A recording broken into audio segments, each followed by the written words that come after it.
രാഹുൽ മാങ്കൂട്ടത്തിന്റെ കാര്യം എന്തായി എന്ന് നോക്കാം. ഉണ്ണി സാർ, രാഹുൽ മാങ്കൂട്ടത്തിന്റെ കാര്യം റിപ്പോർട്ട് സദ്യയെക്കുറിച്ചൊക്കെ പറഞ്ഞ ആ വഴിക്കങ്ങ് പോയി. ഭക്ഷണത്തിന്റെ കാര്യം പറഞ്ഞ പിന്നെ ഉണ്ണി സാറിനെ പിടിച്ചാ കിട്ടില്ല. നികേഷ് സാർ ശ്രദ്ധിച്ചോ അത്? ഭക്ഷണത്തിന്റെ സദ്യ പ്രധാനമന്ത്രി എന്നൊക്കെ പറഞ്ഞതേ ഉള്ളൂ. ഉണ്ണി അത്ര വലിയ ഭക്ഷണക്കാര പ്രിയക്കാരനൊന്നും അല്ല. ഒട്ടുമല്ല.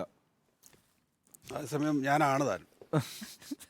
എനിക്കെന്തോ ഈ ഭക്ഷണത്തോടൊന്നും അങ്ങനെ വലിയ ആണോ? ഭക്ഷണമല്ല, ഭക്ഷണം തീരെയില്ല. തീരെയില്ല. ഒറ്റ ഇരിപ്പിന് 3 മുട്ട പപ്സ്. ഞാൻ മുട്ട പപ്സ് കഴിക്കാറേ ഇല്ല. വൃതിയാ. അത് ബിരിയാണി. സുജിയുടെ കാര്യം വൃതിയാണ്. സാർ 2 ബിരിയാണി എപ്പോഴും. എപ്പോഴും ഏത് കാലഘട്ടം മുതൽ അറിയാം, അന്ന് തൊട്ട് ഇന്ന് വരെ ഒരു കൺസിസ്റ്റൻസി സ്മൃതിയിൽ ഉണ്ട് കേട്ടോ. അത് ബിരിയാണിയുടെ കാര്യത്തിൽ ഒരു ബിരിയാണി ഇന്ന് പറയില്ല, 2 ബിരിയാണി. സാറേ, അതില് നമ്മളിങ്ങനെ ആരോപിക്കുന്നതിനോട് എനിക്കൊരു വിയോജിപ്പാണ്. ഞാൻ ഇതുവരെ ഈ 2 ബിരിയാണി കഴിക്കുന്ന കണ്ടിട്ടില്ല. വെറുതെ പറയണേ. ഞാൻ ഒന്ന് തന്നെ കഴിക്കാറില്ല, ഹാഫ് ബിരിയാണി കഴിക്കാറുള്ളൂ. എനിക്ക് ഒന്ന് മുഴുവൻ കഴിക്കാൻ പറ്റില്ല, കഷ്ടം. 2 ബിരിയാണി. മറ്റേ താൽ കിച്ചണിൽ പോയിട്ടേ പുഴുങ്ങിയ മുട്ട കിട്ടാത്തതിന് വഴക്കുണ്ടാക്കി എന്നുള്ള ഒരു ആരോപണം നിലനിൽക്കുന്നത് ശരിയാണോന്ന് എനിക്കറിയാം. ആ ബിരിയാണിക്കൊപ്പം പുഴുങ്ങിയ മുട്ട ഉണ്ടായിരുന്നില്ല. ശരിയായിരിക്കും, സത്യമായിരിക്കും.